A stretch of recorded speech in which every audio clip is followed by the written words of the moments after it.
Söz verdim dostlarıma, sözümü tutacağım.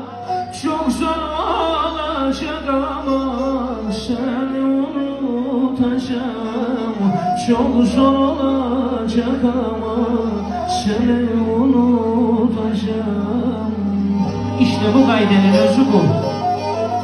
Bu akşam içeceğim bir büyük bir de yarım.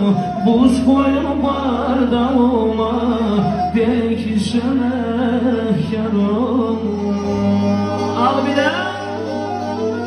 Bu akşam içeceğim bir büyük bir de yarım. Buz koyun bardağıma, belki sana